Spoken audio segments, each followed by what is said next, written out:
మీరు మీ అభిమాన shows and serials TV కన్నా ముందు ఈటీవీ విన్ యాప్లో చూడండి. Download and subscribe to ETV win app. 99 రూపాయలు మాత్రమే.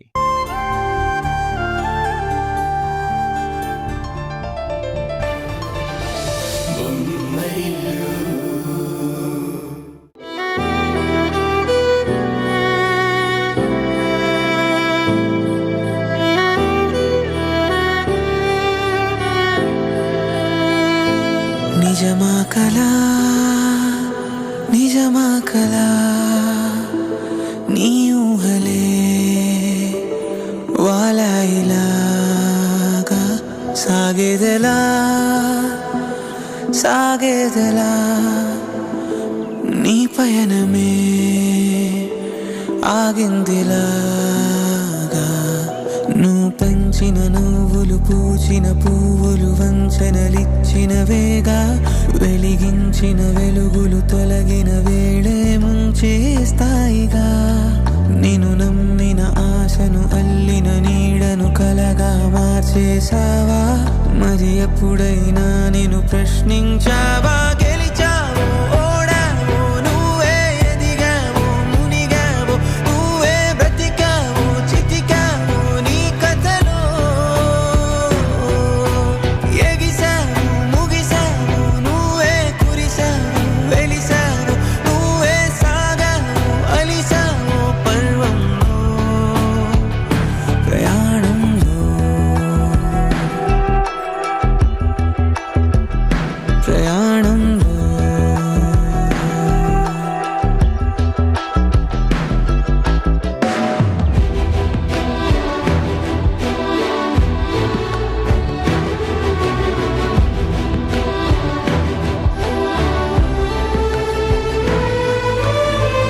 ఏమైందండి? నీకు భయంగా లేదా? దేనికి? ఇలా కట్టుబట్టలతో బయటకు వచ్చినందుకు. కట్టుకున్న భర్తతో వచ్చాను కదా, భయం ఎందుకు? నా మీద అంత నమ్మకమా? గర్వంగా ఉంది. నా కోసం ఒక రాజకుమారుడు రాజభవనం వదిలి కట్టుబట్టలతో వచ్చాడు. నీకు జోస్యం తెలుసా? హాస్యం తెలుసు. నువ్వు హాస్యానికి అన్నమాటే జోస్యమైంది. ఏమన్నారు? ఏదో అనేదానివి కదా, బ్యాగేజీతో బయటికి వెళ్లాల్సి వస్తుందని. ముందే సర్దుకుని ఉంచుదామని. నీలా నేను ముందే ఊహించలేదు. మీరు పాడినందువల్ల బయటికి రావాల్సి వస్తుందనుకున్నాను, కానీ నాకు జరిగిన అవమానం వల్ల బయటకు వస్తామని ఊహించలేదు. బాధగా ఉందా? నా శీలం మీద, నా వ్యక్తిత్వం మీద, నా ఉనికి మీద, నా అస్తిత్వం మీద నింద వేస్తే తల ఉంచుకుని బయటికి రాలేదు. నా భర్త అండతోనే వచ్చాను. నాకేమాత్రం బాధగా లేదు. శూన్యంగా ఉంది. శూన్యంలోంచే సృష్టి మొదలైంది. అంటే బతకగలమన్న నమ్మకం నీకుందా? గొప్పగా బతుకుతామో లేదో తెలియదు, ఆనందంగా మాత్రం ఖచ్చితంగా బతుకుతాం. ఇలాంటి సందర్భం వచ్చినప్పుడు చాలా మంది ఆడవాళ్లు భయపడి ఏడుస్తారనుకుంటాను. కురుక్షేత్రానికి ముందు కోట్ల సైన్యాన్ని కాదని అర్జునుడు కృష్ణుడొక్కడుంటే చాలన్నాడు. కోట్ల సైన్యం ఒకెత్తు, కృష్ణుడు ఒకెత్తు. అలాగే ఆ ఆస్తిపాస్తులు భోగభాగ్యాలు అన్నీ ఒకెత్తు, మీరొక్కరు ఒకెత్తు.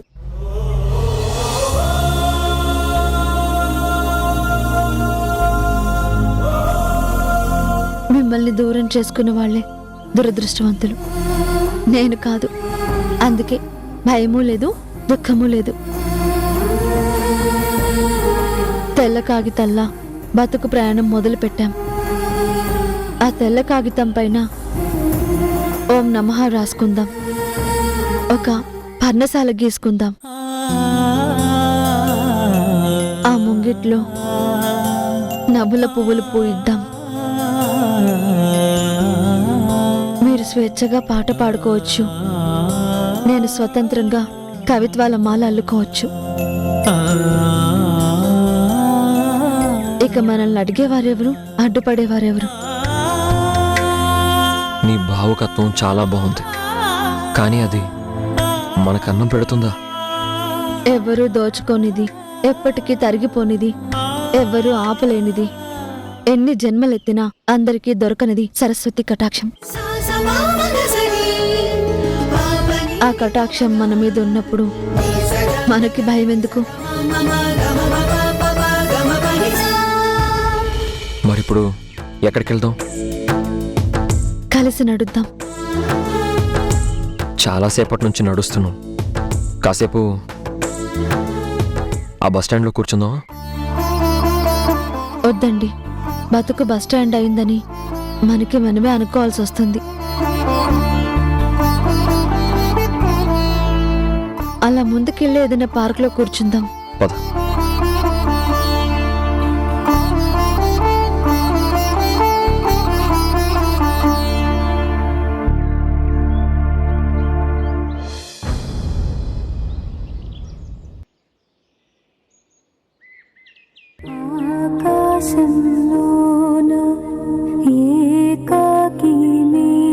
నా భార్యని బయటికి పంపించడానికి ఎవరికెంత డబ్బు అప్పచెప్పావమ్మా?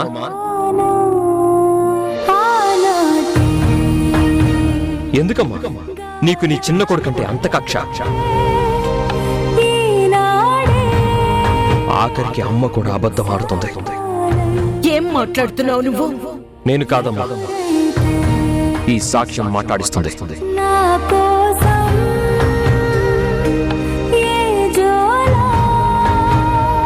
మా అమ్మని నేను సంజాయిషి అడిగి అమ్మకున్న గౌరవాన్ని విలువని తగ్గించడం.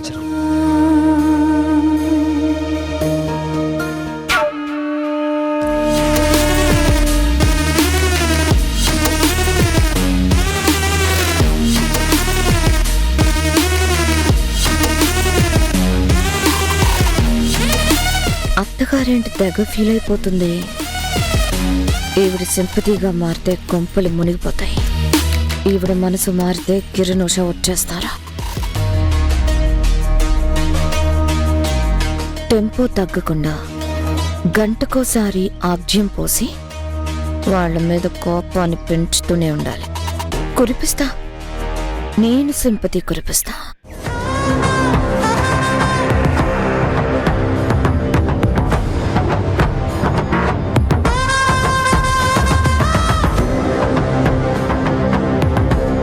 అత్తయ్య, మిమ్మల్ని ఇలా చూడలేకపోతున్నాను.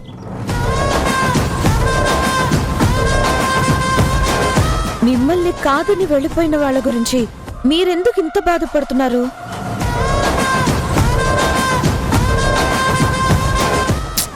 ఎంత ధైర్యంగా ఉండేవారు, ఛ, ఇంతలోనే ఇలా అయిపోయారు.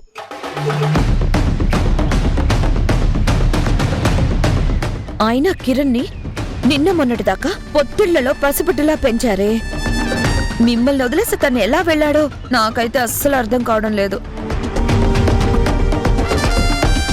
వాడు కడుపులో ఉన్నప్పుడు తంతుంటే సంతోషపడేదాన్ని, కానీ ఇప్పుడు గుండెల మీద తన్నేసరికి తట్టుకోలేకపోతున్నాను. కక్ష తీర్చుకోవాలంటే కొడుకై పుట్టాలని పెద్దలు అంటూ ఉంటే దాని మీనింగ్ ఏంటో ఇన్నాళ్ళు అర్థం కాలేదు. ఇప్పటికి అర్థమైంది.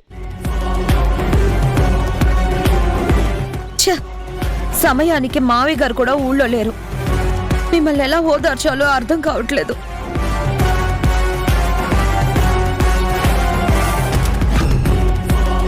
అత్తయ్య, ఏమో అనుకున్నాను కానీ ఆ ఉష కిరణ్ని బాగానే మాయ చేసింది.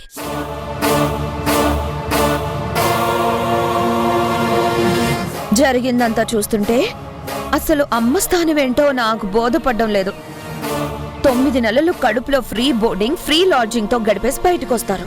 ఇలా పెళ్లి కాగానే తల్లిదండ్రులని వదిలేసి బయటకు వెళ్ళిపోతారా? చ ఈ జనరేషన్ ఎంత మారిపోయింది.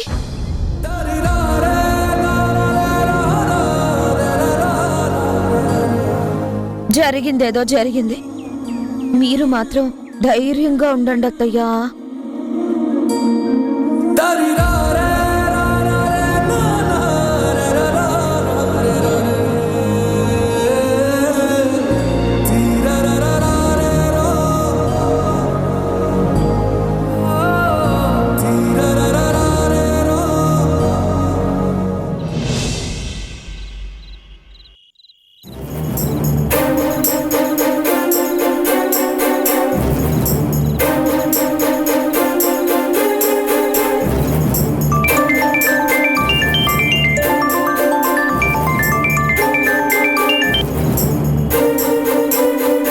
హారిక, మావయ్య, ఏమ్మా అందరూ బానే ఉన్నారా? మీ అత్తయ్య బానే ఉంది కదా?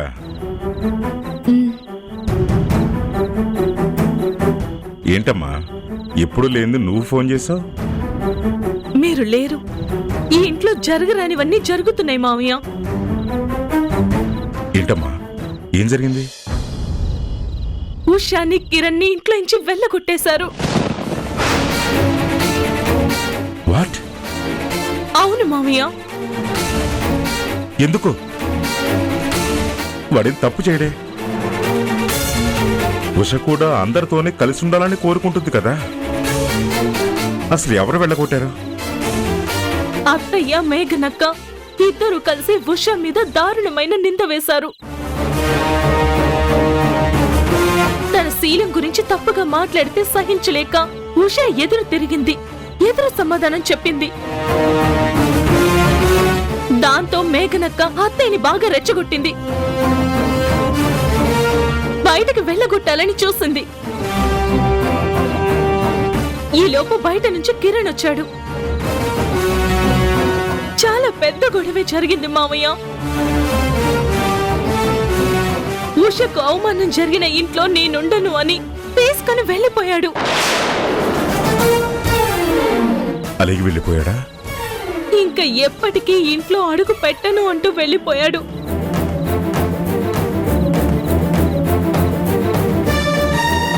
మీ అత్తయ్య కిరణ్ ఆపలేదా? ఆపలేకపోయారు. అత్తయ్య ఈ మధ్య చెప్పుడు మాటలు వింటున్నారు. మేఘనక్క అత్తయ్య మైండ్ నంతా పొల్యూట్ చేశారు. అవునమ్మా, అది నేను గమనిస్తున్నాను. కానీ ఇప్పుడు ఎలా? ఏం చేద్దాం? ఇద్దరు కట్టుబట్టలతో వెళ్ళిపోయారు మావయ్య. ఎక్కడున్నారో, ఏం తింటున్నారో, ఎన్ని ప్రాబ్లమ్స్ ఫేస్ చేస్తున్నారో. నేను వెంటనే ఇండియాకి బయలుదేరి వస్తానమ్మా. మావయ్య, ఇదంతా నేను మీతో చెప్పినట్టు అత్తయ్యతో చెప్పనమ్మా. థ్యాంక్స్ అమ్మా. ఇంత జరిగితే ఇంట్లో వాళ్ళు నాతో చెప్పకుండా దాచారు. కనీసం నువ్వైనా చెప్పావు. తొందరగా రండి మావయ్య. ఈలోగా నేను, తరుణ్, కిరణ్ ఎక్కడున్నాడో వెతికి ఆచూకీ తెలుసుకుంటాం. ఉంటాను మావయ్య. అలాగేనమ్మా.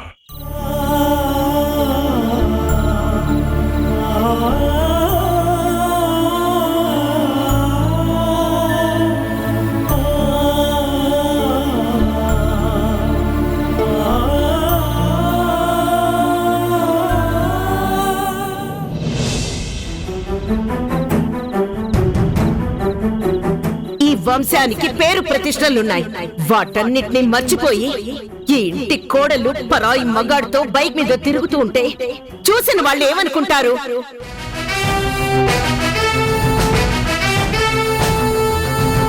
ఇంకొక క్షణం కూడా నువ్వు ఇక్కడ ఉండడానికి వీల్లేదు. మేఘనా, దీన్ని బయటికి గెంటే.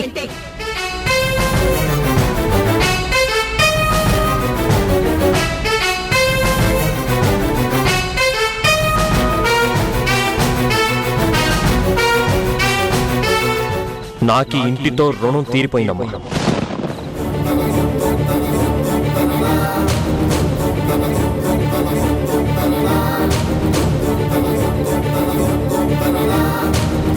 నువ్వు ఉషని వెళ్ళిపోమన్నావు.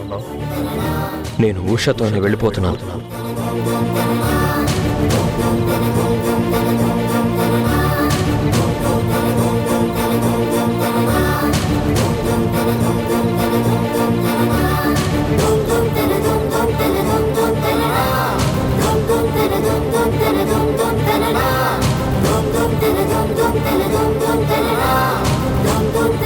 అసలు ఏంటిదంతా? అమ్మ ఎందుకలా బిహేవ్ చేసింది? ఎప్పుడు అందరి గురించి ఆలోచించే అమ్మ ఇప్పుడు ఇలా తొందరపడుతుంది అనుకోలేదు. అయినా వాణ్ణి చూడకుండా ఒక్క క్షణం కూడా ఉండలేని అమ్మ ఎందుకు ఇలా చేసింది? ఇంత జరుగుతుంటే నువ్వు నాకెందుకు కాల్ చేయలేదు? మిమ్మల్ని పిలిచే టైం నాకెక్కడుందండి? నేను చూస్తుండగానే ఉషాన్ని లాక్కుని పోవడం, ఇదంతా గొడవ, బయటికి వెళ్ళిపోవడం అంత రెప్పపాటులో జరిగిపోయింది. సరే, ఇప్పుడు వాళ్ళు ఎక్కడున్నారో ఎలా ఉన్నారో నీకు కాల్ చేశారా? ఛ! అమ్మ ఎక్కడుంది? వద్దు తరుణ్, మీరిప్పుడు అత్తయ్యని కలవద్దు. ఏ ఎందుకు అని ప్రశ్నిస్తే నువ్వెందుకు రా అని నన్ను కూడా ఇంట్లో నుంచి బయటికి పంపించేస్తుందా? అది కాదు తరుణ్, తనెంత కుమిలిపోతుందో మీకు తెలీదు. అప్పుడు పొడుగ్గా అమ్మని ఓదార్చే బాధ్యత నాకు కూడా ఉంటుంది కదా.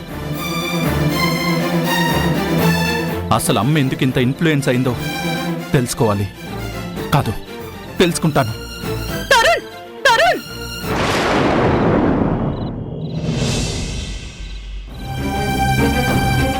ఏదో అడగడానికి వచ్చినట్టున్నావు.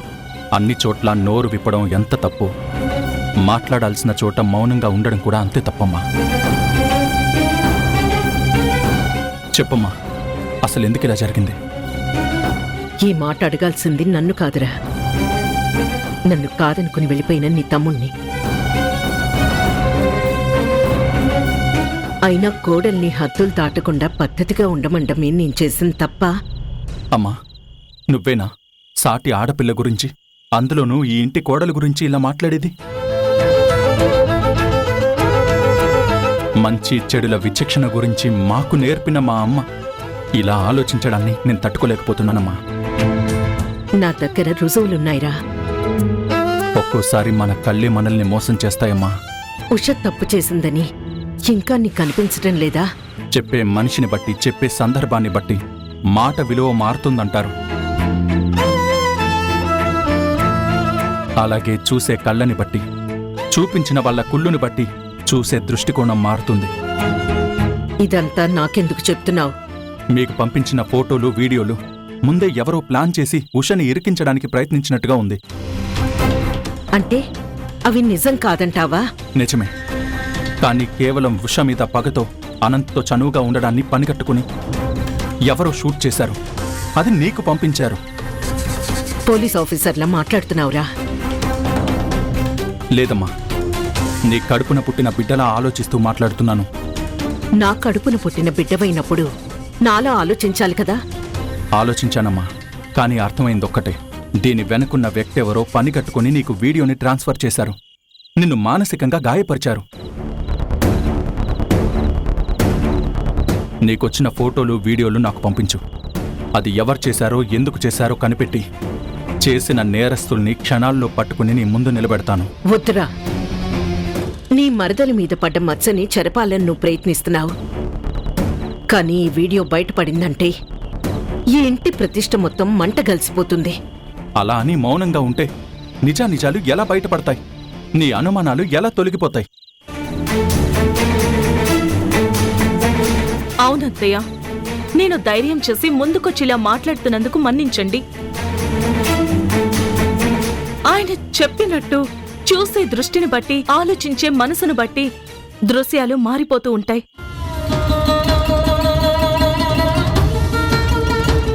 మీకు ఉషా మీద ఎంత నమ్మకం ఉన్నా ఇప్పుడది పూర్తిగా చెరిగిపోయింది కాబట్టి నేను చెప్పినా మీరు నమ్మరు. ఈ ఇంట్లో పరిస్థితుల్ని ఉషా ఎంత మార్చిందో మీకు తెలీదా? మెట్టినింటికొచ్చిన కోడలిలా కాక మీ కడుపున పుట్టిన కూతురిలా మీకెంత సేవ చేసిందో తెలియదా?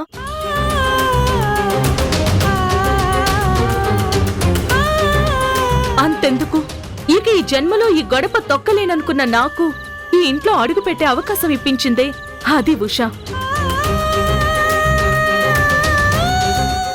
అత్తయ్య, ఎదుటి వాళ్ళలో మంచిని మాత్రమే చూసే ఉషా ఏ కష్టాన్నైనా దిగమింగుకుంటుంది తప్ప ఎవ్వర్నీ నిలదీయలేదు. అందుకే కంటె తడి పెట్టుకుంటూ మౌనంగా వెళ్ళిపోయింది. లేదు, నా కొడుకుని పిచ్చివాణ్ణి చేసి వెంట పెట్టుకుని తీసుకువెళ్ళింది. అమ్మా, ఎంత చెప్పినా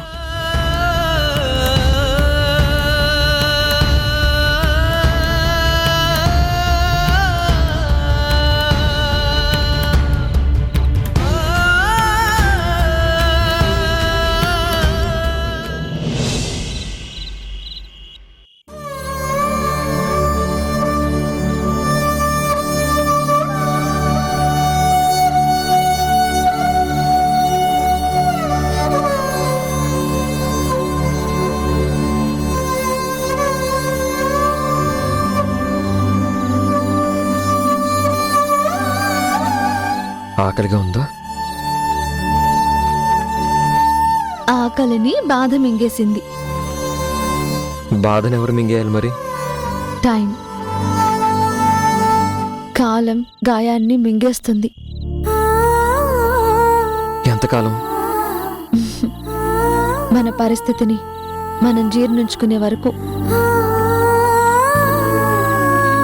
ఇంకా నేను మన ఇంటి గార్డెన్లో కూర్చున్నట్టే ఉంది. అంటే నీకింకా మన పరిస్థితి జీర్ణం కాలేదన్నమాట. నువ్వు అందరిలాంటి అమ్మాయివి కాదు. కొందరు లాంటి అమ్మాయిని కూడా కాదు. హ్మ్? నేను ఉషా లాంటి అమ్మాయిని. ఏంటోనండి, నాకు సీతారాముల అరణ్యవాసమే గుర్తొస్తుంది. నేను రాముడంతటి గొప్పవాణ్ణి కాదు. ఎందుకు కాదు? అక్కడ పితృవాక్య పరిపాలన కోసం రాముడు బయటకొచ్చాడు. మీరు మాతృవాక్య పరిపాలన కోసం బయటకొచ్చారు. చిన్న కరెక్షన్. మాతృవాక్య ప్రతిఘటన కోసం బయటికి వచ్చాను.